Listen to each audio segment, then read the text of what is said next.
I started working at FedMart in 1954 while still in college, a path that was followed by many of Costco's current executives.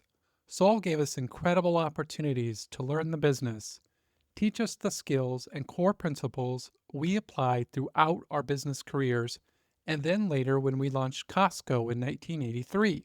Saul's teachings had a great impact on our business ethics, our core values, and of course, our merchandising philosophy. He believed in developing strong operating efficiencies, and he continually emphasized passing on savings to customers. He also insisted that suppliers and employees be treated with respect and that the latter be paid competitive wages. In 1993, our two companies, Price Club and Costco, merged to form the Costco we know today. We owe our legacy to the retail concept that Saul pioneered with FedMart and Price Club, as do all of our competitors in the industry and big box retailers in general. For example, Sam Walton, who started Walmart in 1962, 8 years after FedMart was founded, later admitted that he borrowed many of Saul's innovations, to which Saul reportedly replied, "If I was so helpful, why don't you just pay me a finder's fee?" Perhaps Saul's greatest business legacy was the creation of the Price Club concept that as many as a dozen existing retailers and startups attempted to clone. At one point, a reporter asked Saul how he felt to be the father of an industry, to which he wearily replied, "I should have worn a condom." In summing up, the remarkable thing about Saul was not just that he knew what was right. Most people know the right thing to do, but he was able to be creative and had the courage to do what was right in the face of a lot of opposition. It's not easy to stick to your guns if you are swimming against the current of traditional thought when it comes to wage and compensation plans for your employees. These selections were written by Jim Senegal, who is the founder of Costco and served as their CEO for almost 30 years. And they provide a really nice warm open to the foreword of the book that I would like to talk to you today about, which is called Saul Price, Retail Revolutionary and Social Innovator. This book was written by Robert Price, who is the son of Saul and spent 45 years working alongside of his father in various capacities at their multitude of different companies.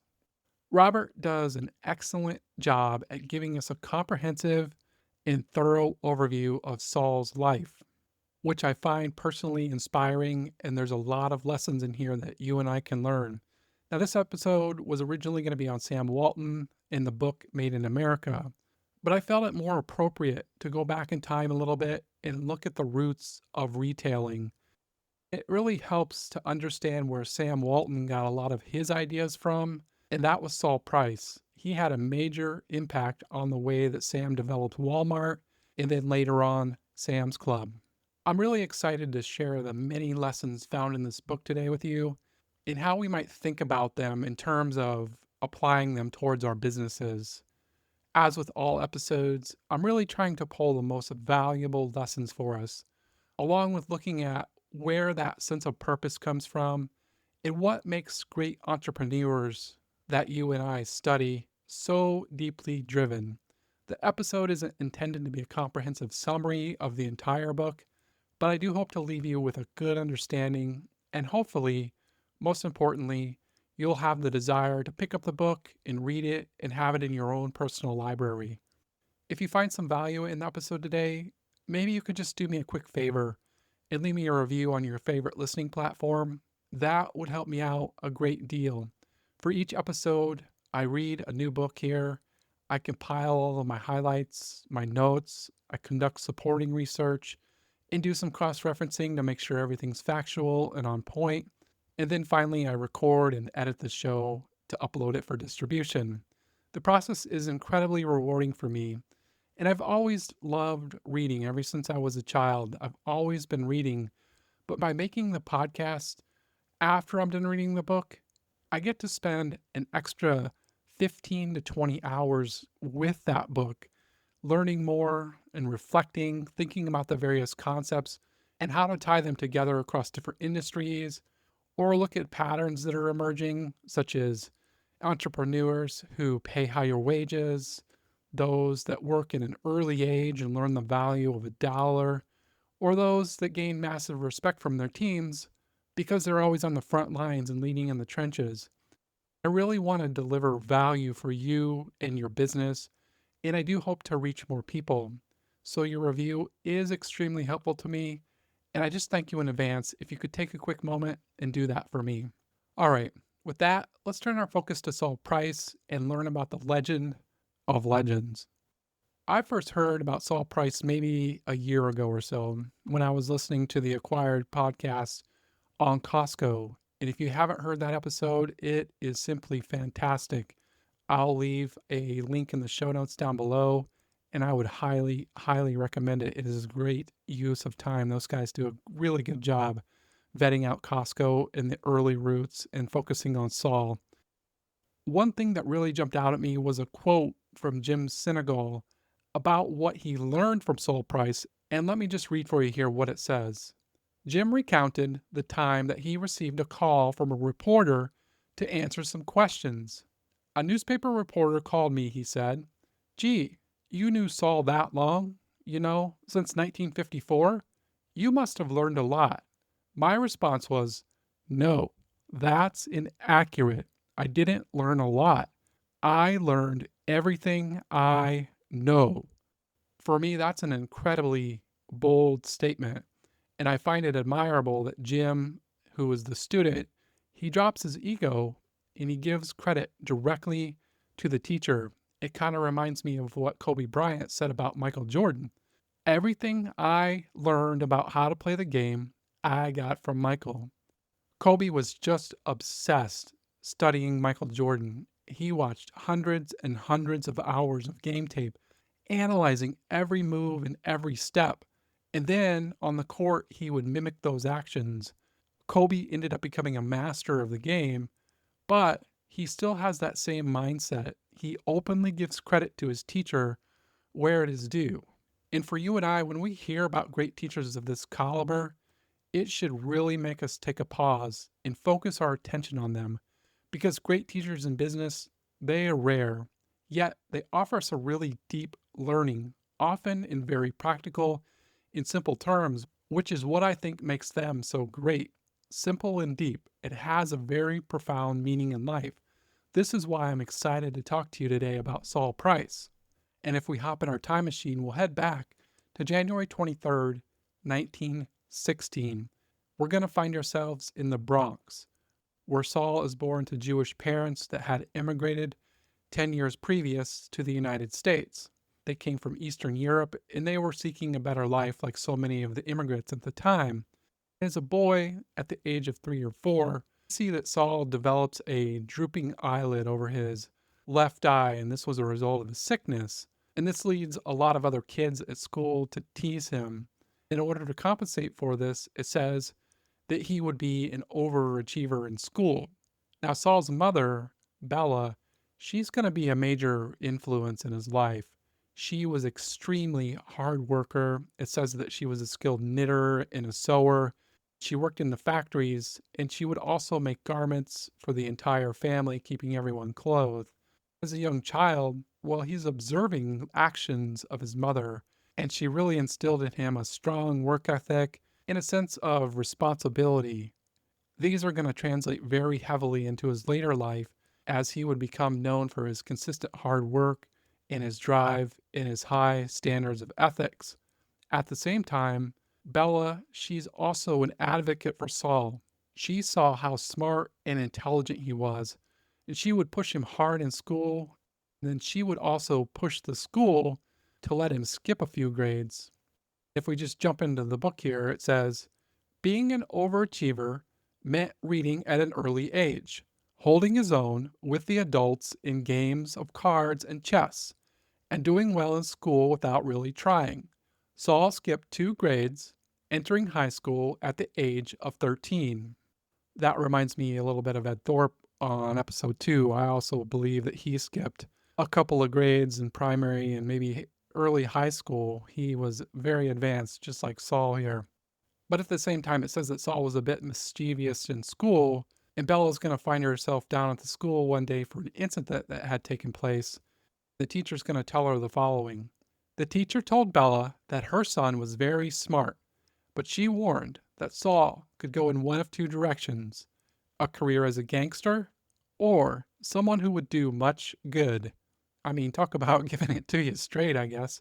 And for you and I, we know that he's going to go on and have a brilliant business career. Up to this point, Saul's childhood has similar elements to what we saw in Fred Rogers that we spoke about on episode 10. Fred, he was constantly picked on in school. Kids called him Fat Freddy, which was extremely hurtful, and that pain stayed with him through his entire life. His mother was also a hard worker, mostly through philanthropic efforts, but Fred, he saw how much she cared for him and how much she helped others at the same time. She was also an avid knitter and a maker of sweaters for everyone in the family, and that really had a major impact on his work ethic and his deep drive to help others, specifically through children's television. At the same time, Fred, he was a bit mischievous in high school, but was generally an overachiever, just like Saul. I think that goes back to the simple and deep nature of the fact that your actions speak louder than words. Both mothers in these cases, they're extremely hardworking, they're caring for others, they're making clothing for the family. They're both humble and they put their families first. These values are ingrained into both Fred and Saul, and I think for you and I believe this is evidence that working hard with passion is a valuable learning lesson for those of us with kids. And at the same time, this applies in business. As the owner, leading on the front lines, working harder than anybody, seeking and applying what you learn. At the same time, if you're an employee and if you want to advance, focus on your work, learn as much as you can, ask for additional training or education where possible. That goes a really, really long ways with your employers. And I really like what you and I learned on the last episode from Kent Taylor, who started Texas Roadhouse. He said the following. The lesson was, if you outwork the other guys, you will eventually get to where you want to go and be somewhat luckier than others think you should be. That was an early lesson that Kent learned by running harder than everyone. He's going to go from the slowest kid on the team as a sophomore in high school to winning just about every race before he graduated, and that's going to allow him to obtain a college scholarship as a result. It also shaped his further work life when he got into Texas Roadhouse and faced a lot of struggles building that business. For you and I, it's foundational, my friend. Let these great founders and entrepreneurs be our teachers. We can learn so much from them. If we head back to the book here, we'll get a quick view of Saul's father. He was said to be a charmer, he was a good looking man, and he had this outgoing personality and was always full of jokes and anecdotes. And he worked really hard once arriving in America, but this dwindles. He was also a dreamer and he took a lot of risky business opportunities. For Saul, the only thing he's really going to inherit from his father would be this charm and this outgoing personality. This is going to be coupled with his mother's hard work and dedication, and it really gives him a strong hand to play in life. I think one thing that really kept Saul from following his father's dreamer mentality is that his father had contracted tuberculosis and was considered disabled. As a result of this, he was collecting a $500 check each month from his insurance disability. Saul says the following. My father never worked again due to the tuberculosis. Yet, we received his monthly insurance disability. My father lived in grave danger of getting well. So, basically, as long as his father's ill, or pretending to be ill, that is, he's always going to collect that $500 each month. This, combined with tensions between his mother and father, and the fact that his father was just away sometimes when he really should have been at home, this leads him to feeling very angry with his father. It further shapes his focus on hard work and self-reliance. As a young teenager, Saul would become interested in the law, and it says that he became strongly influenced by Clarence Darrow. Now, Darrow, he was the civil liberties lawyer that had strong oratorical skills, and he had a strong courage to fight for just causes. The most famous case was when he defended John Scopes, who was the high school teacher that was charged for violating the Tennessee law by teaching evolution in public schools. When this trial's taking place, Saul's going to listen intently on the radio, and it really gave him fuel and it helped him submit the fact that he wanted to explore the law. In 1929, Saul and his family, they're going to move to California, and he's going to enter 10th grade, where he's going to meet his future wife, Helen Moskowitz. They would be set up on a blind date, and after that, they're going to start spending a lot of time together. However, Saul, he's going to be met with some resistance from Helen's parents. They found out about Saul's father with his disability and the fact that he wasn't doing anything with his life. And they really saw this young, skinny Saul as just a copy of his father and believed that he probably wasn't going to be good enough for their daughter. From my view, they were just judging a person by the cover. Now, in the book, it says that Helen, she would often arrange outings with her friends, or she would pretend to have new boyfriends. And then once she would leave the house, she would just go sneak off to be with Saul. And this continues for quite some time until Saul would graduate from high school, at which time his mother Bella, she decides to move the family back to New York. Once they're back in New York, Saul's going to attend New York University, but this is going to be really short lived as Bella's going to bounce the family back to California once again. Once he's back in California, Saul's going to bounce around here from universities. He's going to start at San Diego State, transfer to UCLA, and then finally he would go to the University of Southern California, where Helen was also attending college. And it says at this point, they were really seriously committed to one another. On the home front, Saul's parents, they're continuing to argue, and Saul's mother is going to find out that he is in love with another woman, and this would lead to them divorcing in 1935. This was an extremely rare event amongst Jewish couples. Helen's parents are going to find out, and they're going to forbid her from seeing Saul anymore. That was really a big disgrace. Then, to top things off, Bella's going to decide once again to go back to New York. She's going to drag Saul and his sister, and Saul's going to attend NYU in the evenings once he's back there. And then also it says that he would work in a grocery store. But once again, that's going to be very short lived. He's going to get bounced back to California. Finally, this time, it's going to be for good. Saul's going to find a little bit of stability here, and he would eventually graduate from USC and then start attending law school shortly thereafter at the same school. Those downcasting eyes of Helen's parents, they're still present. Saul and Helen, they're seriously committed, and they recognize that they're not going to be able to change the views of Helen's parents, so they're going to have to take things in their own hands. What they're going to do is they're going to elope. Saul's going to borrow his mother's car. They would drive to Las Vegas, track down a judge who's on the golf course, and get married right there. And I just wanted to read for you how this went. We went to Woolworth's and bought her a little gold wedding band for $1. One of my law professors called the federal court judge in Las Vegas, and he was available to marry us. When we found him, he was just starting to play golf and was on the first tee of the golf course. His caddy was one of the witnesses, and that is where we got married. I like to think the golf course was where the Flamingo Hotel now is, and if I had taken the $2 I had paid for the license and bought land, I'd be really rich. Just a couple of quick comments here on this. One, I think that's awesome that for a $1 wedding band, that is more than sufficient.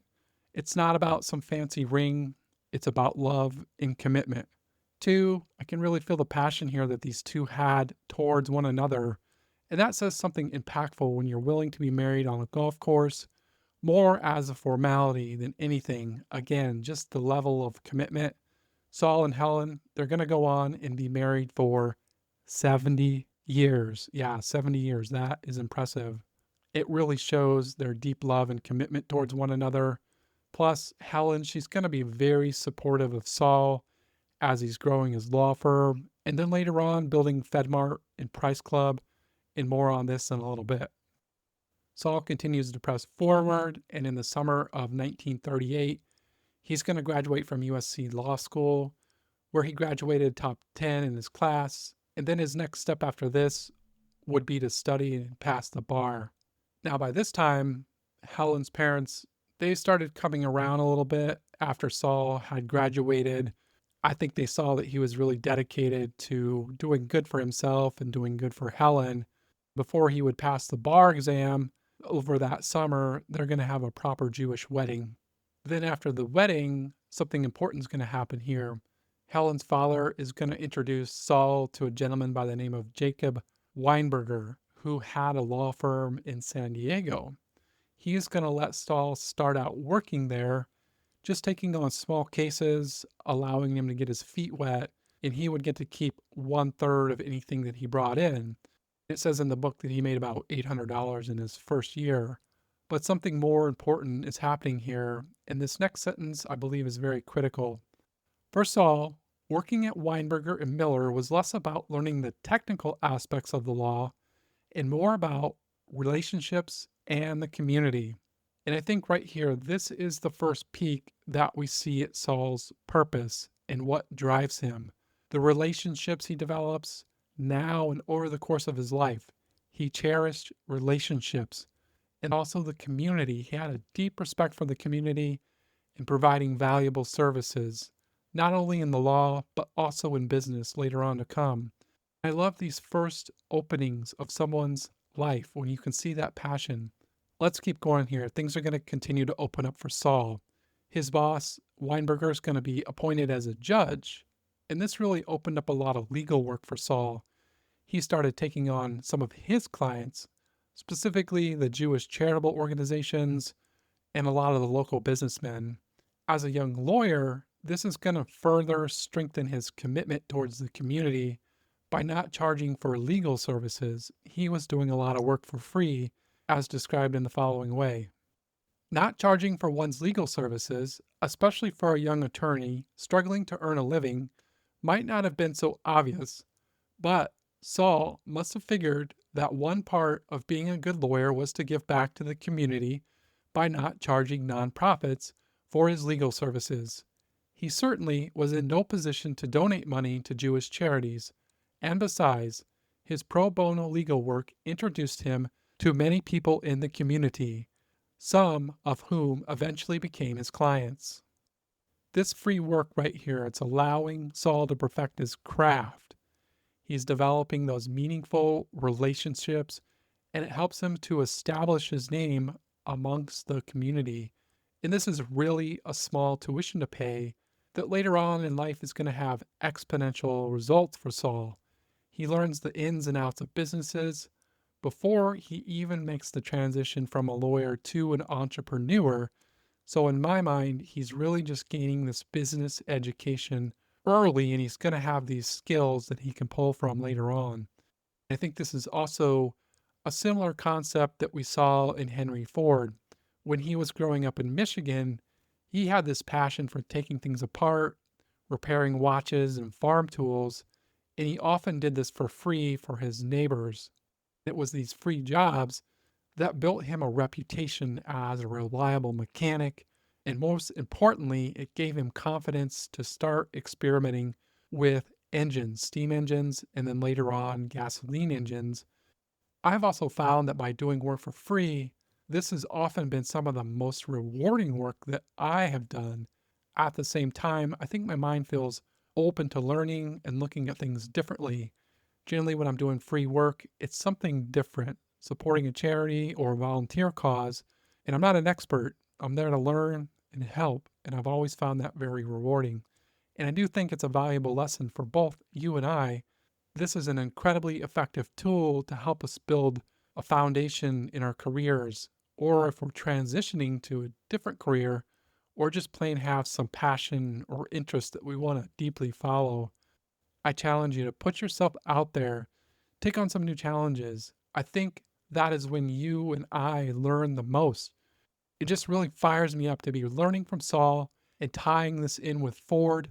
It gives us a really unique perspective on something that we may just gloss over while we're reading the book here. As I've mentioned before a couple of times, I believe this is the magic of podcasting. being able to obtain a different perspective, stopping to think and talk about it. It's true magic, my friend. So at this point in the book, we're up to the point of where World War II is starting. Saul, he's going to be passed over by the army due to his drooping eyelid, and he really felt like he was on the sidelines. He was watching all of his friends get accepted into the army. So, what would he do? Well, he goes and takes a job at Consolidated Aircraft doing engine maintenance. He would continue his law practice in the day, and then he would go work there in the evenings.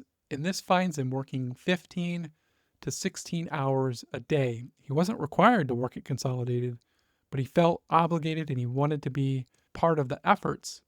This is really building a deep character for Saul, as described in the book. Unlike his father Sam, who managed to find ways not to work, Saul thrived when he was busy, working hard and feeling productive.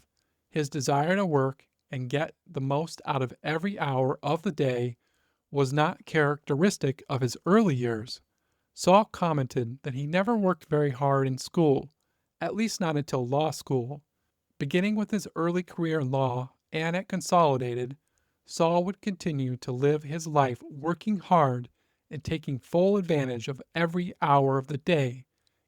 Saul had this general feeling that there was always enough time in the day to get everything done that you need to do. The problem is that most people waste so much time. The first thing he says is to be aware of how much time you're spending on the necessary items, sleeping, eating, things of that nature. And then take a hard look at how you spend your time doing everything else. Prioritize the top items and focus on them. There's always enough time in the day. For Saul, things are progressing forward really nice. He's building his law practice, and he finds himself in a position where he's helping a lot of small businessmen, and he becomes really deeply ingrained in those businesses. I see this knowledge as like a small seed in Saul that's starting to grow, and Saul's going to say the following: I was dealing with small businessmen, and I was very involved, not only with their legal problems, but with their overall businesses as well. I handled bankruptcies, real estate deals, partnerships, divorces, and estates. Over a period of time, I really learned far more from my clients than I ever learned in law school. And because I involved myself so deeply, I think that is where I began to accumulate the knowledge and the interest in business. I just really love this one sentence. I wanted to read it again. Over a period of time, I really learned far more from my clients than I ever learned in law school. That is the real education for Saul right there. And it's a theme that you and I see over and over on the podcast. Just in the last episode, when we were talking about Kent Taylor, he felt the same way, that his real education came when his schooling was done and he was grinding his way to starting Texas Roadhouse. Henry Ford taught us the exact same thing. He says, we really begin our education once the schooling is complete. Life is the greatest educator of all. Now, all of this hard work for Saul in the legal trade is about to put him into contact with a serious mentor, in that of Mandel Weiss. He's 25 years older than Saul. Almost immediately, they would become good friends, and Weiss is going to be a mentor to Saul. He had a lot of business experience, and he had a lot of knowledge in this area, along with established connections. They're going to hang out a lot together, and they're going to enjoy some time going to the racetrack and just getting to know one another. And this really blossoms into a nice relationship. And I'm going to come back to Weiss in just a few minutes, because I wanted to take a look at how Saul's legal dealings are going to nudge him a little bit closer to his first steps in retailing. His mother-in-law, yes, the same one that despised Saul and Helen for so long, she is going to come to him as a client after her husband had died. He had owned a piece of property that was like a full city block, it says, and this property was empty and it wasn't producing an income. Saul's going to generally just advise her to sell the property, but this is going to yield like a $21,000 tax bill, and she didn't want to pay that much money. This piece of property was estimated at $150,000. So Saul proposes that they try to find someone who would be willing to do a trade of a piece of property that might be of equal value. So in 54, they would eventually find a match. Saul's mother-in-law is going to take over this 21,000 square foot warehouse. Now, once the deal's done, Saul's going to say the following, and believe it or not, that was the beginning of my business career. He doesn't quite know it until he reflects back on it. But at this point in time, Saul's next step would be to find a tenant. Enter back into the discussion Mandel Weiss, who's going to nudge Saul closer to his retailing career. In the book, it says the following, Weiss not only helped find a tenant, in doing so, he introduced Saul to his career in retailing. And how so, you might ask? That is a great question. Weiss, he had a business associate who was a jeweler. This jeweler had a wholesale account with a membership retail store in LA that was called Fedco. And this jeweler, he was selling suitcases of jewelry to these guys up in LA like crazy. Now, Fedco, they had been set up as a nonprofit company, and they were just selling discount goods to federal employees and postal workers. They had developed a great deal of customer traffic in this little specialty niche. So Weiss is going to convince Saul to take a little trip up to LA to check out this store that was located in a non-traditional area of Los Angeles. And once they arrive, they are immediately impressed by what they see. I think they stumble upon something else that is extremely critical. They're going to discover that as many as 5,000 Fedco members lived in San Diego, and they were driving 200 miles round trip to take advantage of the bargain pricing. So on their way home, the discussion is strictly on Fedco and their business model. And I would have loved to have just been in the car listening at that time, the discussion going back and forth in what develops, because I believe this is literally the conception point of Costco that you and I know today. This is the origin, my friend. It's the absolute beginning, the kindling that's going to start the fire. They had basically come to the conclusion that they were going to try to convince Fedco to come to San Diego, and Saul, he had the perfect spot. They conclude that the Fedco approach would work really well in San Diego. They already had 5,000 members that they could pull right into that store. In addition, he also had the perfect spot in his mother-in-law's newly acquired empty warehouse. So you think it would be really easy to convince Fedco, right? Let's see what happens here. As soon as they returned to San Diego, Saul took Weiss and Friedman, Friedman was the jeweler that I mentioned, to see the Main Street warehouse. Everyone agreed that the building could be adapted to a retail business use. Initially, the plan was for Saul, in his capacity as the lawyer for Weiss and Friedman, to call Fedco and propose a joint venture to operate a Fedco in San Diego. Saul made the call, but Fedco flatly turned him down. Then Saul made Fedco a second offer. Fedco would own and operate the business, except for the jewelry department, which would be owned by Weiss and Friedman. Fedco again said no. Fedco didn't want to have anything to do with us, Weiss recalled. In retrospect, we were lucky. Weiss and Friedman, with Saul assisting, concluded that they just maybe could open their own Fedco-type business in San Diego. And I think the seed has just popped through the soil right here. I think lucky is also very correct. While I'm sure they might have felt a little bit of disappointment in Fedco's rejection, they dodged a bullet right here. Plus, it basically forces them to take an action. One, call it good and stop right here. Or, number two, move forward on their own, which, as we heard, was going to be their plan. So with a limited amount of retail experience amongst them, they're going to be in for a lot of trial and error, along with a wealth of learning. And before we hop into the beginnings of what they would call FedMart, I just wanted to set the landscape here real quick around what retailing was like in San Diego so you can get a feel for this. First up is that of department store selection in merchandise. San Diego's department stores and chain retailers offered a deep selection with their product lines. For example, the shopper interested in purchasing a toaster, there might be 4 or 5 brands to choose from and 3 or 4 models of each brand. Retailers premised their business approaches on having something for everyone. Then the next important concept was around fair trade laws. Stores sold their goods at full retail, with the exception of occasional sales. They operated on high markups to support their large overhead expenses. All retail stores adhered to fair trade laws, laws that gave manufacturers the right to set minimum selling prices for their products. Then the overall shopping experience when you went to a retail store, they had this really large overhead, a lot of these stores, and here's why. Personal service was common in the 50s. Nicely dressed sales clerks provided a friendly service at the sales counter, where purchases were rung up at cash registers in individual departments and were paid for in either cash, by check, or store issued credit. Once the sale had been finalized, merchandise was packaged in attractive boxes that clearly displayed the name of the store.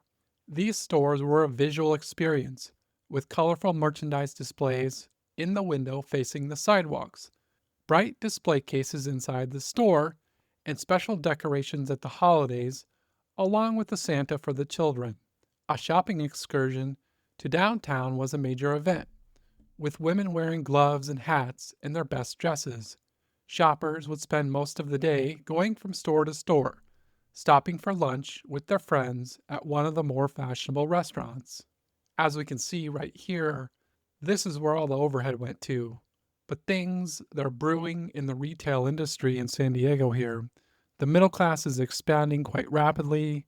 There were a lot of young families that were having lots of children, and they were needing a wide range of items for their newly purchased homes, as homeownership was also on the rise here.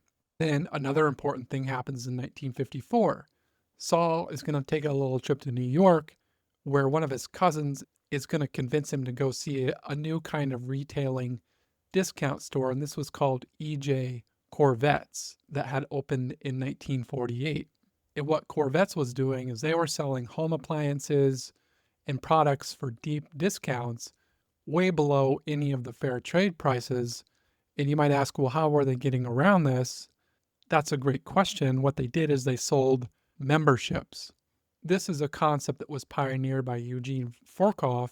He was the founder of Corvettes, and he would build it into something like 50 stores. And while he was doing that, he also put a lot of those traditional five and dime stores out of business because they simply could not compete with him. And I found that really quite interesting. And I did a little searching, and I was able to buy Eugene Fairkoff's autobiography on his Corvettes business. And once I have the chance to read that book, I'll either make an episode or a bonus episode to let you know how that is.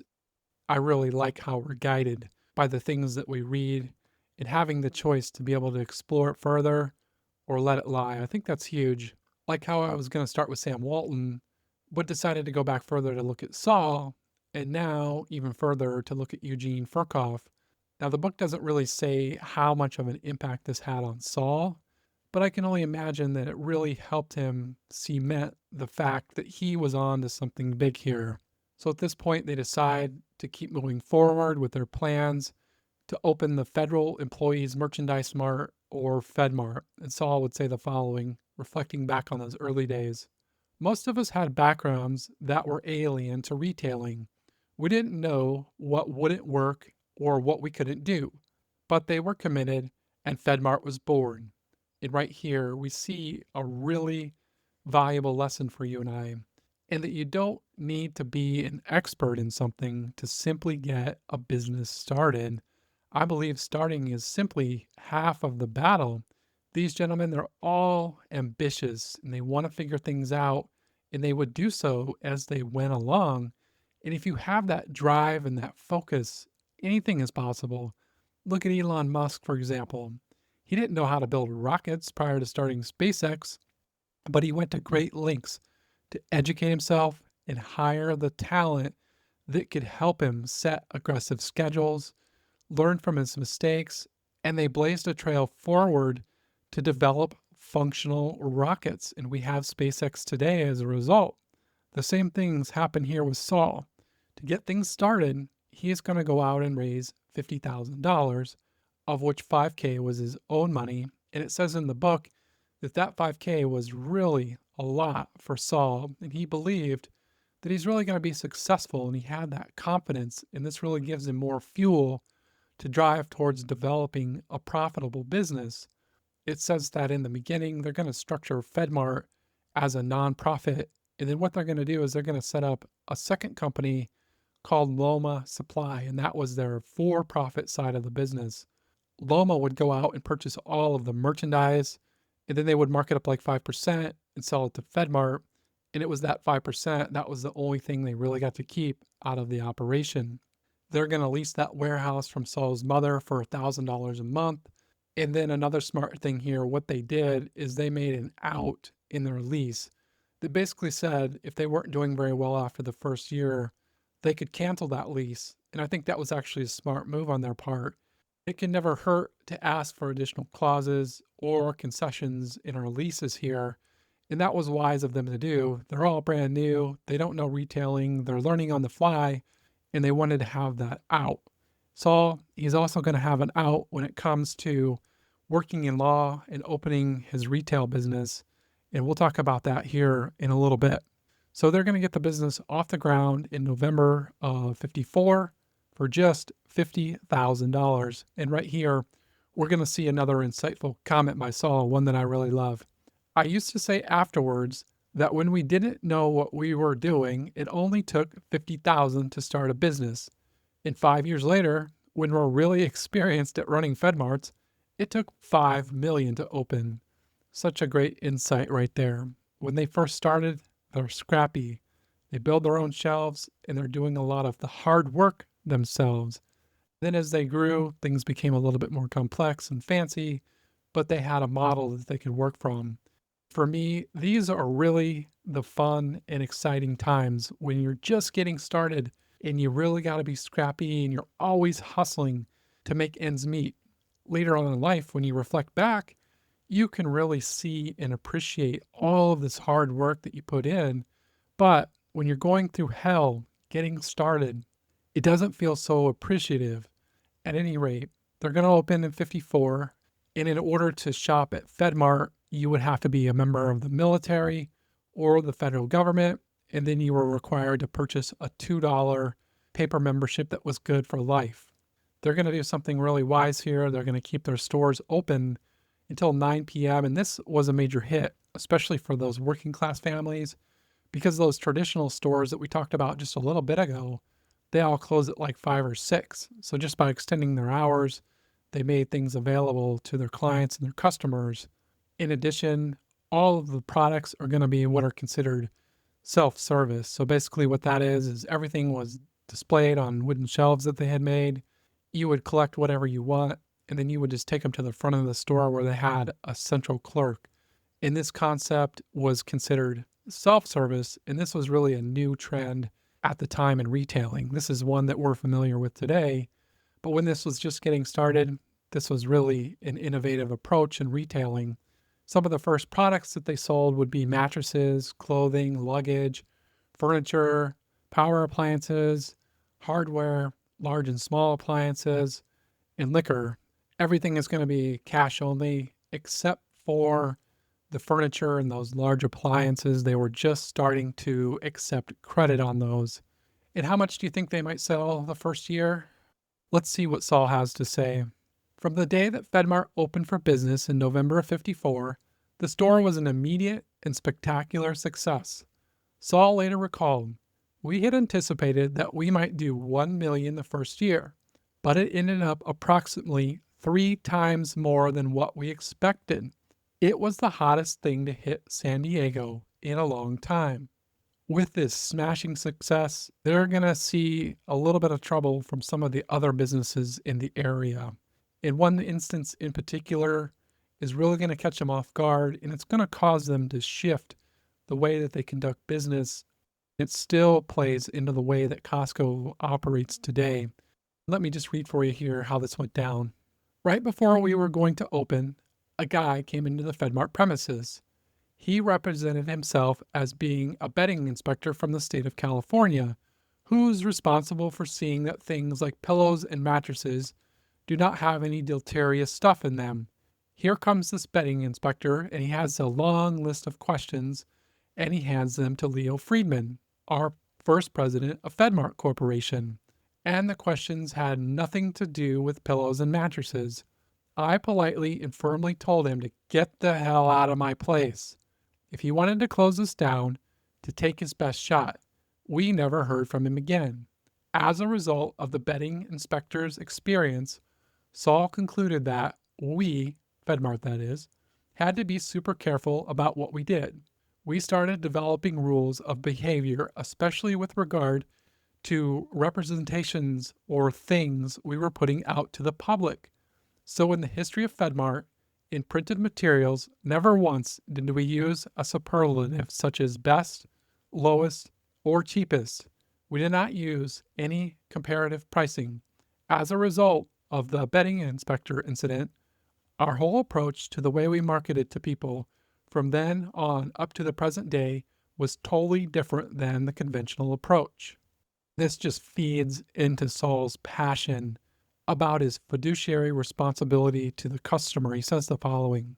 Saul described his business approach as the professional fiduciary relationship between us, the retailer, and the member, the customer. We felt we were representing the customer. You have a duty to be very, very honest and fair with them, and so we avoided sales and advertising. We have, in effect, said that the best advertising is by our members, the unsolicited testimonial of the satisfied customer. This fiduciary relationship with the customer was similar to the golden rule.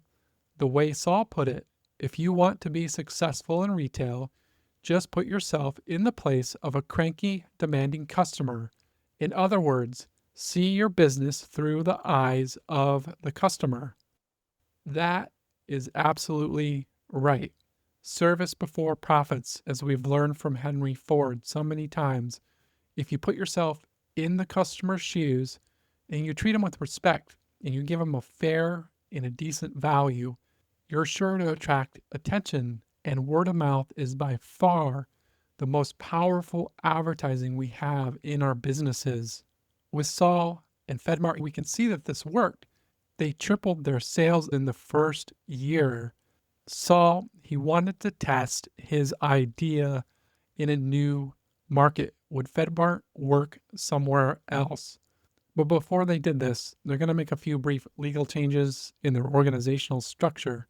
The supply side, Loma, is going to purchase the FedMart trademark, and they're going to continue to conduct business in a for-profit manner. And then they would close down the non-profit FedMart Corporation. Remember, Saul, he's a lawyer, so all along the way throughout the book, he's always adjusting the legal structure of the entities that he was involved with. He's always wheeling and dealing different real estate projects at the same time. Saul was very active and engaged. So what they're going to do here is they're going to open a second location in Phoenix, Arizona. Once it was open, it's going to exceed any of their expectations beyond any of their wildest dreams. This really validates for Saul that the concept, it wasn't a fad, and that it could really work anywhere. And shortly after the second store opened, Saul's going to finally take over as the president of the company. Just a little bit ago, we had spoke about outs, and I mentioned that he had that out on his lease after the first year. They could get out of the lease if they weren't doing good. Well, he also had an out for himself in his working career. He maintained his lawyer practice for the first 2 years while they were opening FedMart. Once he saw that things were going to be successful, he's able to transition over to being a full-time businessman.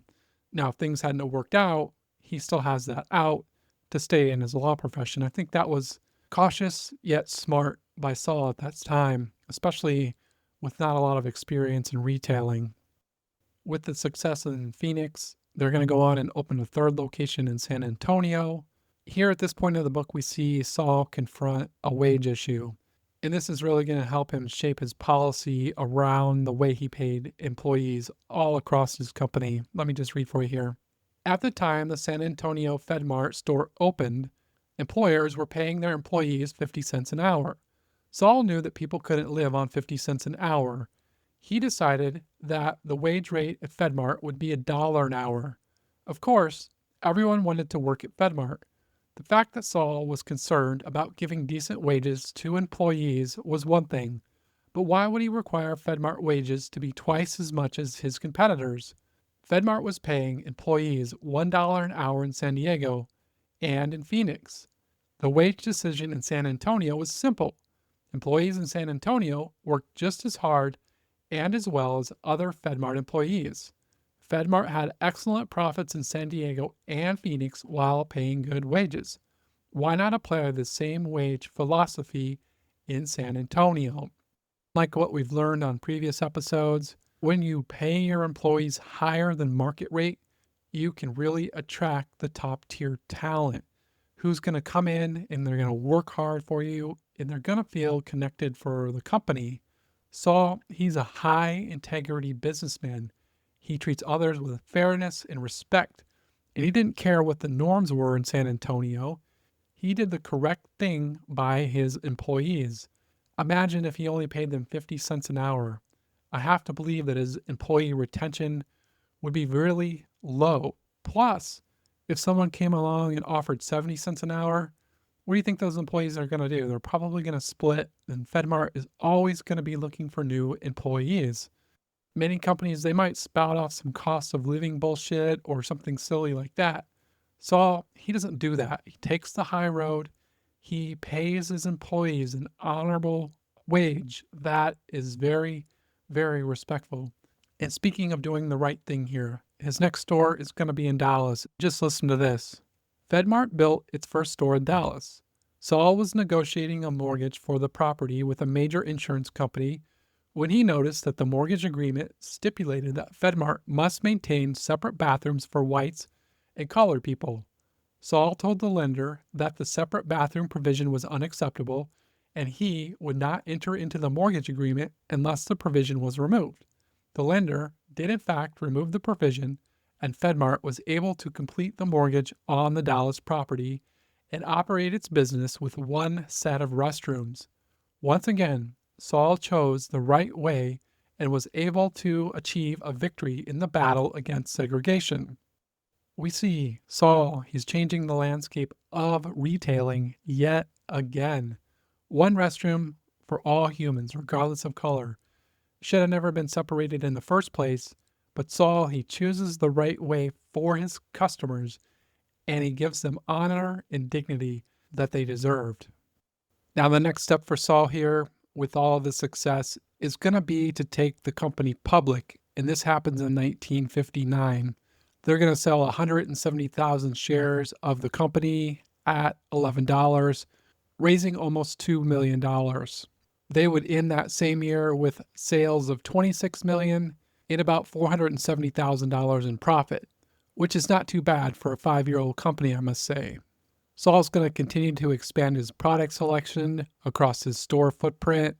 And in 1959, he's also going to add this concept of discounted prescription drugs. And this really blew up on him. But he holds his guns here and he pushes forward really hard on this. He believed in giving people value, especially when it came to prescription drugs, the ones that they needed for their health. And for some added context here, just listen to what their first director of pharmacy would be subjected to. This is brutal. And this is just for doing your job, trying to sell at a lower price. Wayne Malloy withstood numerous obstacles in opening the first pharmacy. Pressure from the local and state pharmacy organizations. Pressure placed on the wholesale company not to deliver or sell to FedMart. Difficulty in obtaining a permit from the state board pharmacy. He was expelled from the local and state pharmacy organizations. He received numerous death threats, and a rock was thrown through his living room window and he was treated like a traitor in his profession. That really took a lot of courage to be put into that position and stand up for something that you believed in. However, within a few years, they're going to see the landscape starting to shift. And a lot of pharmacies are going to start lowering their prices so that they could be competitive with FedMart. Most found it really difficult. And right here, Saul, he really believed in what he was doing and he held to his guns. He really believed that he could lower the price on anything, including gasoline. Saul's going to do a little bit of research and he determines that he could buy premium gas for just 2 pennies more than that of regular gas. So, with a little bit of basic math, he determines that he can just go ahead and sell premium gas to his customers for 2 cents more than that of regular. This really set off a shitstorm, especially with the major gas suppliers who also operated their own stores. And listen to this, they cut him off and they refused to sell to him. And do you think Saul's just going to roll over on this? Nope. He's going to create a subsidiary that would act as a wholesale gas supplier. Then he would acquire the gas in Texas from the suppliers. He had it shipped through the Panama Canal, and then they would offload it in Long Beach, California. And that allowed him to keep the supplies flowing for his locations in California. And I tell you, that is brilliant. Absolutely brilliant. And it's another super valuable lesson for both you and I that when we're faced with challenges like this, there's always alternatives. We need to look for creative ways around these problems. It really reminds me a lot of Joe Colon that we spoke about back in episode 3. And he was always looking for that reasonable strategy to move the business forward. He said there was no perfect strategy in business, just a reasonable strategy. And to put this concept into play, when Joe learned that 7-Eleven was coming to his town, he knew that he was going to get crushed. They're 1,000 times larger than what he is. They have more resources and they're able to scale up quickly, and they're going to crush his 6-location convenience store business. So he takes a few days to develop a reasonable strategy to move things forward. And this is ultimately going to become what we know today as Trader Joe's. The lesson here, my friend, always be looking for different angles. Keep your eyes, your ears, and your hearts open for what your next move might be. This will pay off big time for us down the road. Always have a reasonable strategy to move your business forward. Now, speaking of reasonable strategies, Saul, he's going to push FedMart into private labeling, and he's going to seek out products with specifications and standards that are nearly identical to that of the national brands. And then he would just blow them out of the water on prices. One example of this was private label liquor. He was able to take his private label and just mark it up by 12%. And it does so well that he decides to do the exact same thing with that of the national brands. And with the success of the national brand, this really sets the tone for developing FedMart into what is known as a low margin retailer, not a discounter. Another rule that Saul had put in place for FedMart was no loss leaders. He said that when you have a loss leader and you're selling something at cost or below cost, then you just need to go mark up other products beyond what was fair to cover that loss leader. In fact, this is amazing. Listen to this. For items that were cheaper in traditional grocery stores or retail stores, he told his store managers to make signs so that they could tell customers to buy those products cheaper at those grocery and or retail stores. And this does a few things right here. One is it shows your customer that you're serious about getting them the best price, even if it's not your price. And then two, it drives customers to those stores to buy those loss leaders, hoping that the customer is just going to buy everything that they needed from FedMart. This puts a lot more pressure on those grocers and retailers, forcing them to really think about those loss leaders. Imagine for a second if you were a manager of a traditional grocery store and people are just coming in buying your sugar that's your loss leader and they don't buy anything else. And I would have to say, after seeing this repeat over and over and over, you probably think about your strategy a little bit differently. Then, my third point on this is that it put expectations on his buyers to get things at the proper cost so that they could drive a fair and proper deal for all of their customers. While we're talking about sales here, he's going to take this even further and he's going to limit the number of SKUs that they would carry. This is a concept that he had developed called intelligent loss of sales, which seems a little bit odd when you say it out loud, especially if you're focused on sales and moving product.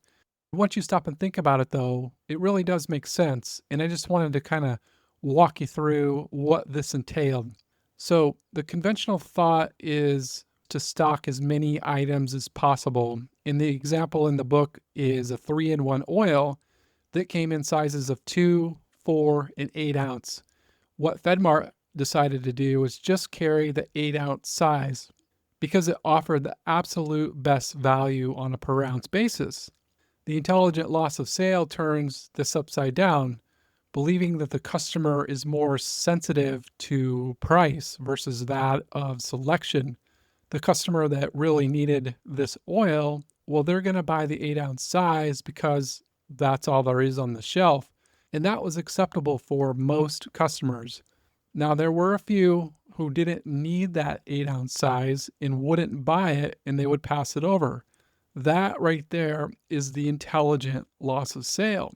So, by taking this approach, they found that they sold more of the 8 ounce size than they would have sold if they carried all three sizes together, which I think is simply amazing. And it's just another one of those very simple yet deep concepts that have a really big impact. This also has an additional ripple effect on the backside of the business operations because you see, in retail like this, 90% of their overhead costs are due to payroll. So when you have fewer items, this results in reduced labor hours all across the supply chain. So you have to order less stuff, you have to ship less stuff, you receive less stuff, you don't have to stock as much. Checking out is easier. It takes the same amount of time to check out a 2 ounce or an 8 ounce can. So let's go with the bigger one. And then paying vendors. You only have to pay a limited number of vendors. So it's just so much cheaper to deal with 4,500 items versus 50,000 items. For FedMart, they just focused on the larger unit items, those that would offer the best quality for their customers. And if we jump back to Joe Colomb here real quick at Trader Joe's, he took the same approach, limiting the number of SKUs. He just focused on having the ones that drove the absolute highest value for his customers.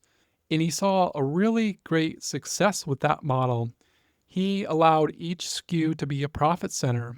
Once they were sold, he could look at the cost, the margins, and the profits and figure out which ones did the best.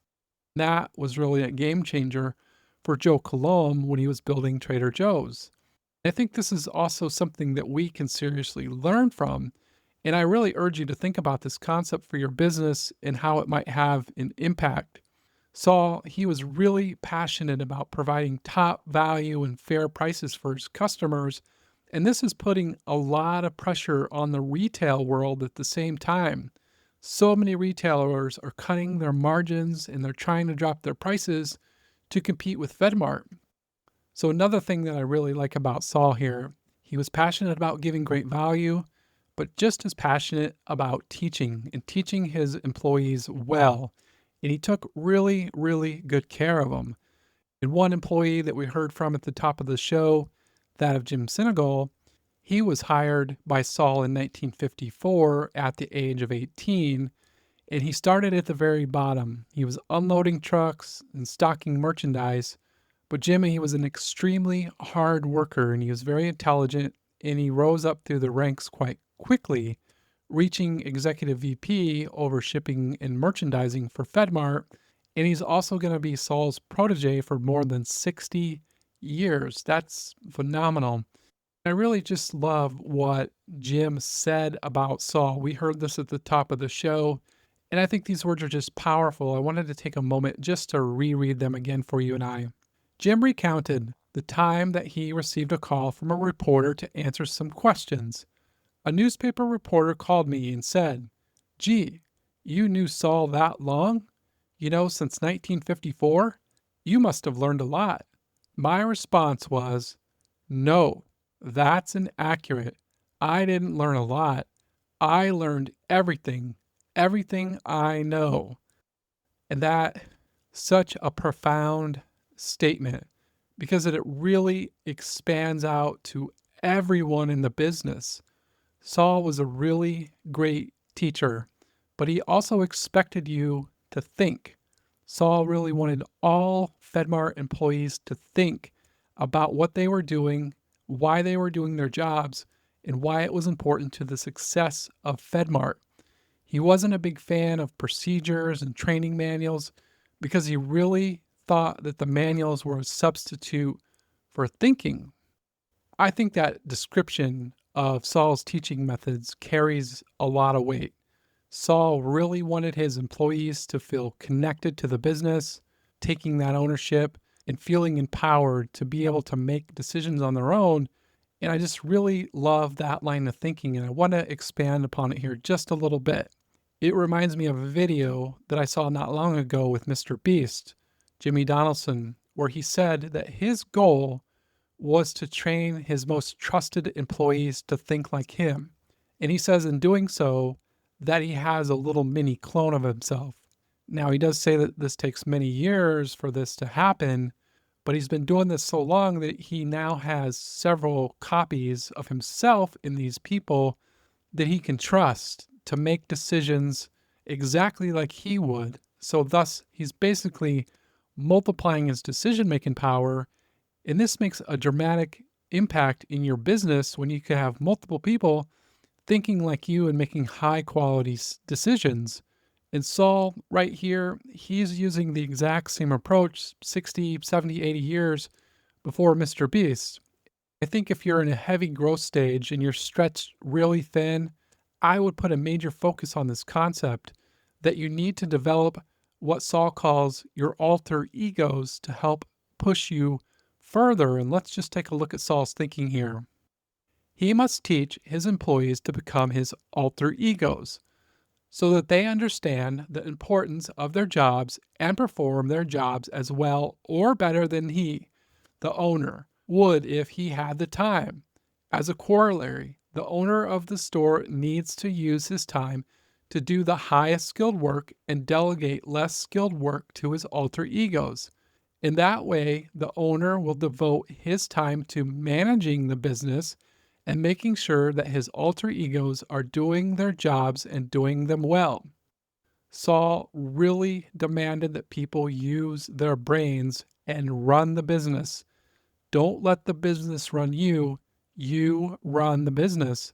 And he demanded this from his managers to stay in front of the business, and he trained his employees really freaking well. And an added benefit here is that it could be seen and felt by customers because he expected employees to act on behalf of customers and in their best interest. This is also expanded to the products that they sold, and they implemented in their return policy, which is stated in the following way.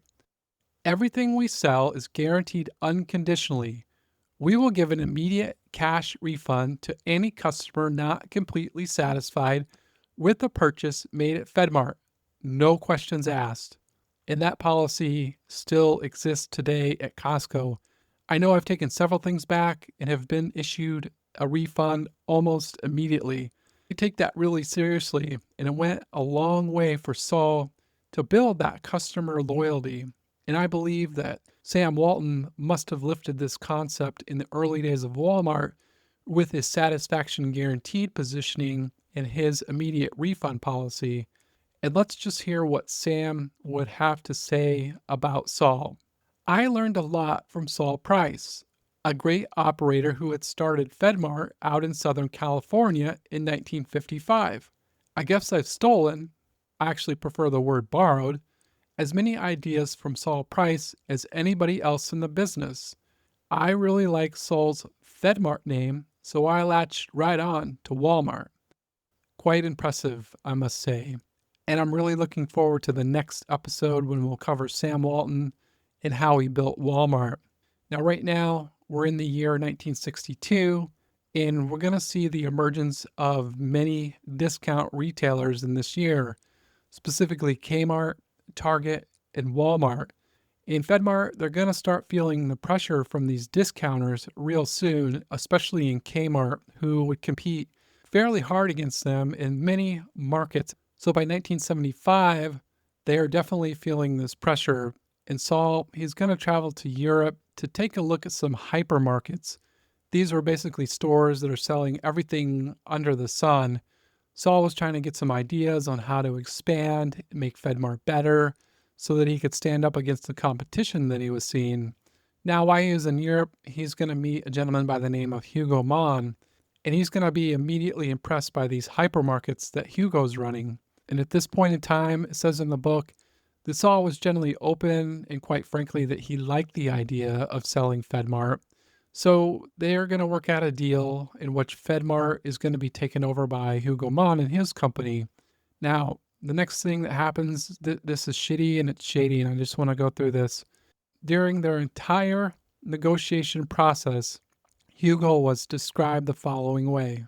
Mon and his staff made an effort to treat us well and to demonstrate that the Wertkauf concept was the wave of the future. Mon was careful not to criticize FedMart, yet he did not hesitate to tell us how beneficial it would be for FedMart to adopt many of the Wertkauf's merchandising approaches.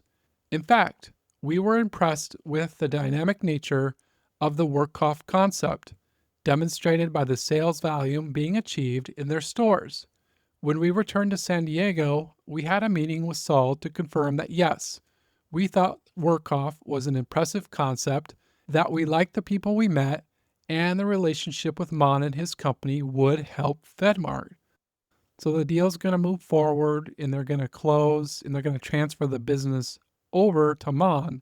And part of the agreement would have Saul running the operations as normal. But the shit is about to hit the fan right here, and let me just read for you. For a few months, immediately following change of control, FedMart continued to operate as before. The first indication of real trouble occurred at the first meeting of the new board in September, which was held in Saul's office on Fifth Avenue. All board members were present, including Saul, Hugo Mon, Heinz Gunleck, David Lubert, and me. Me is Robert Price. This was the first time that Saul and I experienced the real Hugo Mon. Rather than the friendly person we had seen, Mon launched into a 90-minute tirade criticizing Saul and FedMart's performance. During Mon's harangue, he looked only at me, never once looking at Saul or addressing a single remark directly to Saul. Neither Saul nor I uttered a word despite the humiliating attack launched against us. Some years later, Hans Schoflin told us we were finally seeing Hugo Mon's true character, a side of him that executives in Germany saw every day. After the board meeting, Saul told me that it was only a matter of time before Mon would move to oust him from the company.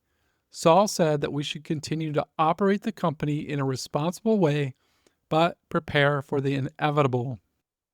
And the only thing that comes to mind for me is what a deceptive effort. Imagine you're in Saul or Robert's shoes, seeing this for the first time after you had just sold your company to him. I would be completely shocked. Mon is like a rabid dog right here, just coming at you out of the blue. And then when you read this in print, it almost puts you in the room and it just really makes your stomach drop a couple of notches. It's just a true learning lesson for you and I to do as much homework as you possibly can, especially in these critical situations, or if you're thinking about selling your business, where you really got to dig in and figure out who it is we're working with, because anyone can pretend to be something else for a short period of time, but eventually their true colors are going to show up. And I'm sure that Saul did his absolute best, but he had been deceived by Mon, and this was just extremely unfortunate. But we also know Saul, and he's going to find a silver lining in the very near future, and this will work out very well for his benefit in the long run. But for the short term here, that's just devastating that that happened. Saul would continue on with FedMart for a few more months, and then it says on December 5th of 75, he's going to be terminated from the company that he had started. His son Robert is also going to resign shortly thereafter, and then Jim Sinegal is going to be put in charge, and he would have the unpleasant duty to deliver the news to everyone that Saul had been fired. Saul was extremely popular all across the organization, and I'm sure that would have been very difficult for Jim to take on that action as well. But what happens? Almost immediately, I think it was like the next week, Saul forms the Price Company. And where is he going to put his offices? In the same building as FedMart, one floor above them. So every day he's going to his new offices, riding the elevators, passing people that are still working at FedMart. I'm sure that had to be a little bit uncomfortable, but he does it anyways, and he continues to move forward. He doesn't stop here. He's going to bring in his two sons, Robert and Larry, and they're going to start brainstorming some new business concepts. They're going to land on a concept that was known as the Price Club. And this would be an organization that's going to be set up as a wholesale business that's selling merchandise to small and independent businesses. This would allow those business owners to buy supplies directly from them, like a one-stop shop, versus going out to tens or hundreds of different suppliers. It just allowed them to go directly to Price Club and grab everything they needed in one convenient trip. Plus, they had all the knowledge from FedMart, so they're able to implement a lot of these concepts. It's just going to be a different set of merchandise focused on a different set of clientele. So once they got their idea solidified, the next step was to go out and raise funds. Saul's going to raise $2.5 million through equity financing. And in this approach, he's going to sell 500 shares at $5,000 each. Saul, he would purchase 160 shares for himself, it says, and then he would go out and secure a $4 million line of credit through Bank of America. Saul would also make arrangements in which his managers could buy shares up front and then pay for them over the course of the year because he really wanted as many people as possible to invest in the company and feel like owners. That gave him a real sense of empowerment there. After they had raised all the funds, they're going to open their first location in San Diego. And to be a member, you had to be a small business owner, and then you would have to pay a $25 yearly membership fee. And I just wanted to say a few words here around the membership fee structure. So he had figured that the average customer would spend something like $1,000 a year in purchases. So that membership fee was equal to about 2.5% of that $1,000. So what this allowed them to do was reduce their markup even further. If we think about that 12% markup on liquor, they can now go with a markup of 9.5%, and then they make up the other 2.5% through the membership fee. And this really gives them an advantage because now they can just lower their prices for all of their members across the board. In addition, the membership concept also helped to reduce operating expenses for the business because the membership psychology is tied with the member to the Price Club, and it eliminates their need to advertise. So when you're a member, you want to keep going back over and over and over. They had nice customer retention and repeat business. And they didn't feel that they needed to advertise to those customers to get them to come back into the store. That's a powerful, powerful benefit of the membership right there. So you might ask, how would things start off for Price Club? Well, they're going to be a little bit shaky. They're expecting to do around $200,000 a week, but instead they would land at $30,000 a week. They would ask their employees to park cars in the front to make it look like they were busier than they actually were. Saul and Robert both admit here that they made some wrong assumptions up front. The first was that they had a lot of options for hardware and variety stores, when many of those smaller stores were already starting to go out of business and they were kind of dwindling off at that time. The second item was they sold by the case when they discovered that a lot of business owners really wanted to buy single items. And then the third thing here is they said that the hours were wrong. They really believed that these business owners would want to shop in the morning, but they found out that they would prefer to come in the evening after they had finished working all day. So they're going to make some dramatic changes in these areas. They're going to learn from their customers and their demands, and they're going to make a lot of adjustments. Now, one day they would be out meeting with a purchase manager for the city of San Diego, and he's going to ask if members of the San Diego City Credit Union could join the Price Club. Saul's going to give this a little bit of thought. I don't think he had thought about that before, so he takes a little bit of time and he thinks it over, and he comes to the conclusion that credit union members could join for free, but they're going to have to pay 5% more than that of the wholesale customers. He didn't want those business customers to feel like they were losing their value against the credit union members, especially since they were getting those free memberships.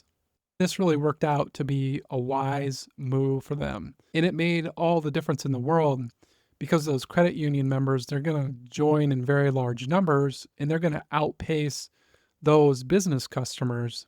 And then when many of those credit union customers found out that they could save 5%, they either went and formed businesses or they found family members who had businesses and they would urge them to sign up. And then that just allowed them to save even more. So this concept is really catching on here. And that was just a brilliant move. And it was unexpected. And I think it's just a great lesson for you and I that we should always be open to taking some risk like this and doing some experiments, as we never know what might result for us here.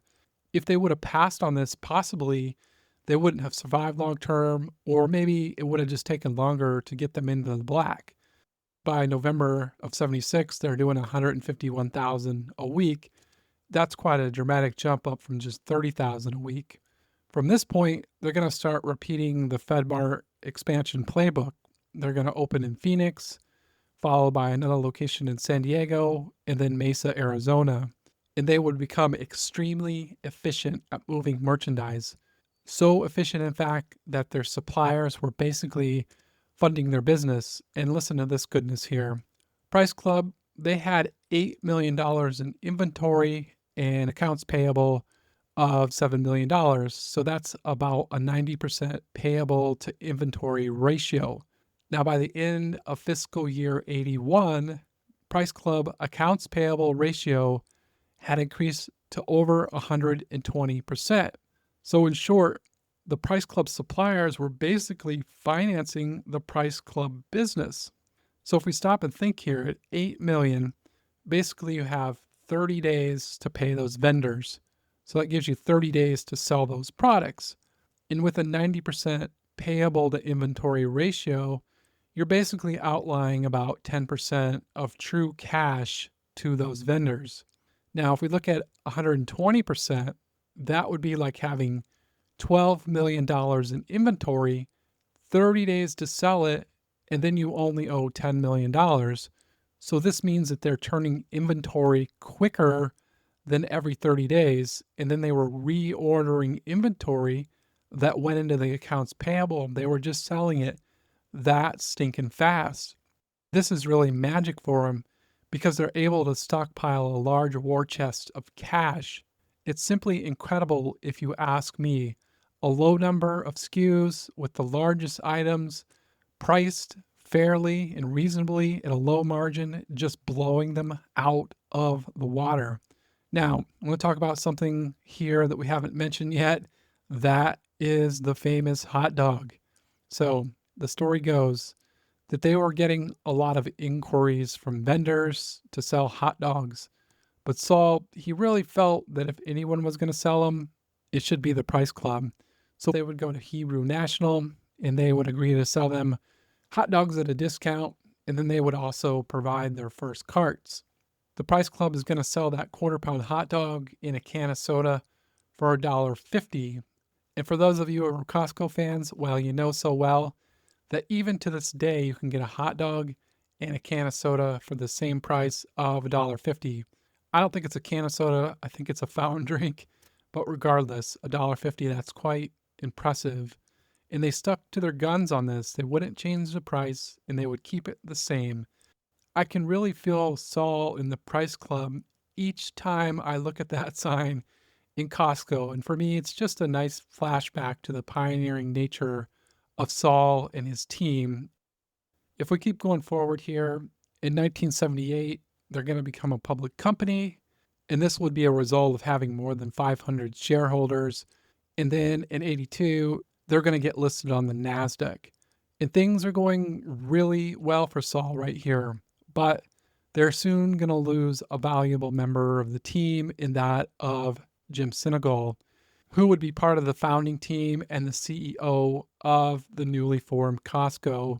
And he's going to oversee the opening of their first store in Seattle in 1983, I believe it was. That same year, Sam Walton is also going to start up Sam's Club. They're going to expand quite rapidly, much more so than the Price Club was doing. And it says after about 10 years, Price Club was finding it really hard to compete head to head. Each time they explored new markets, it became really challenging because Costco and Sam's, they were often already there. They are going to expand into Canada and Mexico, and it says that they would do really nice under some joint ventures there. Those operations, they prove to be very successful for the company. But however, Saul, he's going to begin shifting his focus to real estate, trying to make sure that they own the land in their buildings. And then he was always working on other commercial developments. This is said to become a little bit of a distraction, and it really impacted their stock price because Wall Street was like, well, are you a retailer or are you a real estate company? So that really threw him off a little bit there. And then something tragic is going to happen here in December of 1989. Saul's grandson, Aaron, is going to pass away at the age of just 14. He had battled a brain tumor, and it was Saul that really took care of his grandson during that time. He would bring him to one of the best brain centers in the United States that had been located in San Diego. So Aaron would stay at Saul's house while he was going through this treatment. And this is said to have a really big impact on Saul. I think that he really saw life as precious. And at this point, he had been really successful in his career and he was set financially. And he really wanted to focus on giving back to the communities in which he serviced. I just wanted to read from the book here so that you can get a feel for his thinking about selling the Price Club. He had begun to ask me, and me is Robert Price here, what do you want to do? Do you want to continue operating the company or should we look for a buyer? And depending upon the day he asked, I might say, maybe we should sell. I don't want to sell, or I don't know. These conversations continued on and off for the next few years. By 1990, Saul no longer had any official connection with the Price Company, having resigned as chairman of the board and even as a board member. He was the company's largest stockholder and continued to be the person I went to for advice and assistance in making decisions. At this point, it's described in the book that Saul was really spending a lot of time on his philanthropy and his public policy. So in 1983, they're going to make the logical choice to approach Costco about a possible merger. Robert Price describes it so well. Jim Sinegal was Saul's protege. He had the same business philosophy as Saul with respect to giving the best possible value to the Costco members and providing good wages and benefits to Costco employees. Many of Costco's senior employees had worked at FedMart and the Price Company. So Robert, he's going to lead negotiations with Jim, and this is going to allow the number 2 and the number 3 warehouse clubs to merge together and be known as Price Costco. At the end here, they had 195 stores that operated in the United States and Canada and Mexico with sales of roughly $16 billion a year. Jim Sinegal, he's going to take over as the CEO, and then Robert Price, he would be the chairman of the board. Now, about a year and a half after this merger took place, Jim, Robert, and Saul, they're still continuing to discuss things, and they're going to come to an agreement to spin all the company-owned real estate into what would be called Price Enterprises. And at this point, they gave stockholders an option. They could keep all of their shares in the new entity of just Costco, or they could take them in Price Enterprises. And it's said that this gave them a really clean break. As we know, Costco, they're going to go on to become what it is today with over 900 locations and sales of more than $250 billion a year. And even more impressive is what you see in Costco today can directly be traced to the pioneering efforts of Saul Price and his early team of warriors.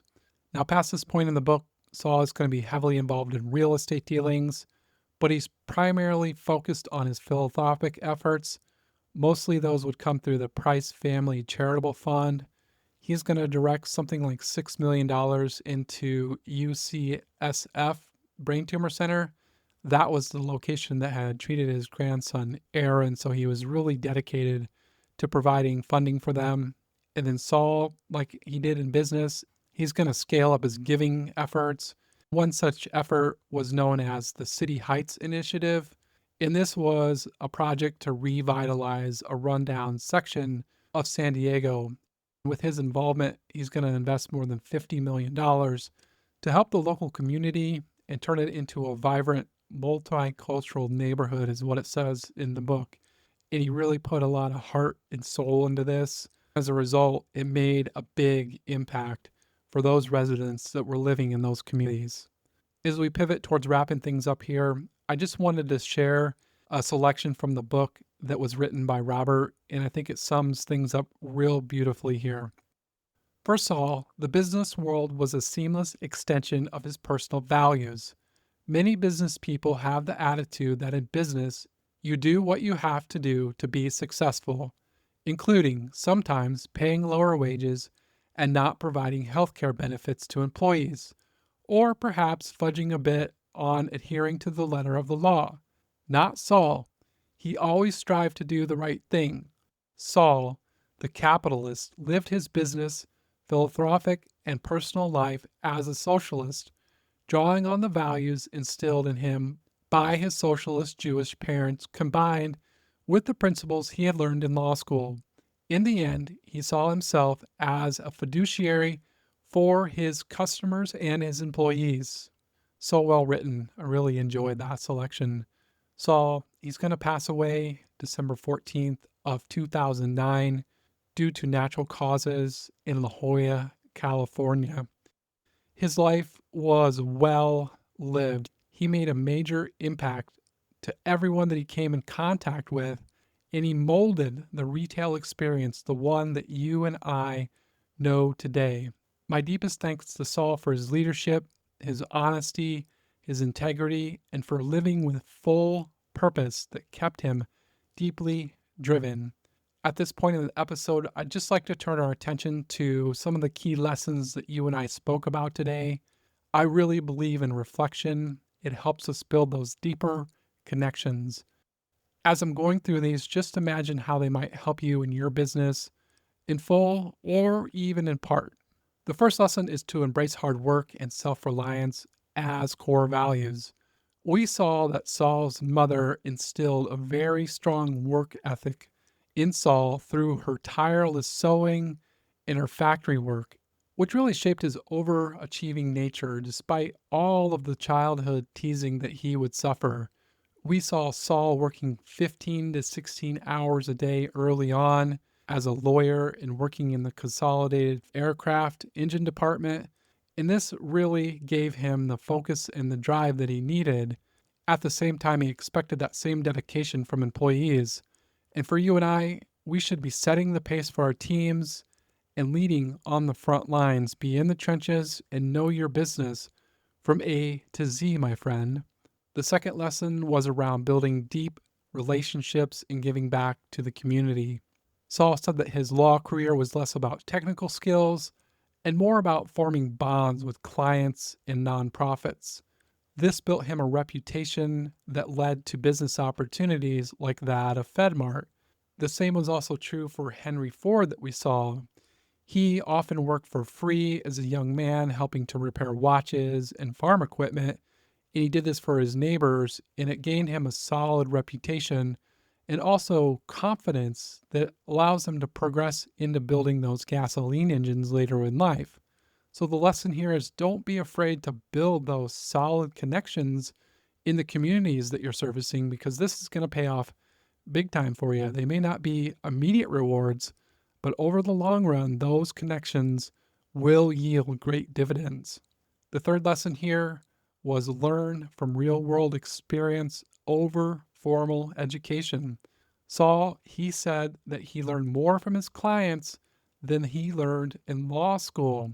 He also emphasizes thinking over manuals, and he likes to train employees to act as his alter ego, and he expects them to use their brains to think deeply so that they can act as if Saul would act. We also mentioned Kent Taylor, who started Texas Roadhouse and said that his real education came when his schooling was done. Same thing with Henry Ford, who's had a similar view. He says, we really begin our education once the schooling is complete. Life is the greatest educator of all. So I guess the moral of the story here, always be learning, my friend. Let life be your teacher.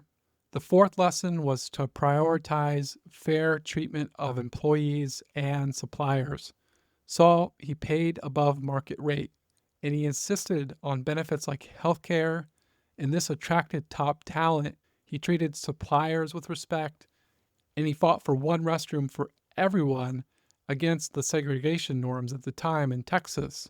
So he always took the high road, and it's just a super strong lesson for us. Take care of your employees, and they're going to take care of you. It's another one of those simple and deep concepts in business. The fifth lesson today was innovate through low margins, value, and efficiency. So he pioneered the low margin retailing concept, oftentimes just marking products up 11 or 12%. And this leads him to the concept of the intelligent loss of sale. We talked about that 3-in-1 oil. By just having one size, he reduced his cost and he focused on price sensitivity over an endless selection. How might that impact your business, I ask you? Could you streamline a few SKUs, focus on your top selling products or services? And would that possibly open up more space or time in your physical locations? I would urge you to give that some serious consideration. Even start small with a test like Saul would have done. And once you see the benefits, then you can start rolling those out more widespread across your organization.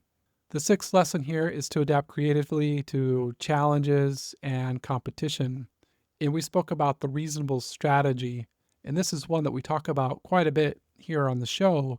When Saul saw that gas suppliers had cut him off, he goes out and forms a subsidiary to have fuel brought to California via the Panama Canal.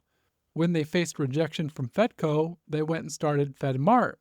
Later on, when Price Club was suffering from a shaky start, they adjusted all of their assumptions and they expanded their membership base out to those credit union customers. This made a huge impact for them. It's just a valuable lesson that we learned from Joe Colomb on episode 3 over at Trader Joe's that in business, there's no perfect strategy, but there is a reasonable strategy to always move forward in business. The seventh and final lesson here was around customer centric policies to build loyalty. As an example of this, unconditional guarantees. So that means no questions asked on refund. If you're not satisfied, here's your money back. They put signs in the stores directing customers to go to their competitors if they had better prices. They had low displays and wide aisles. This created a comfortable shopping experience.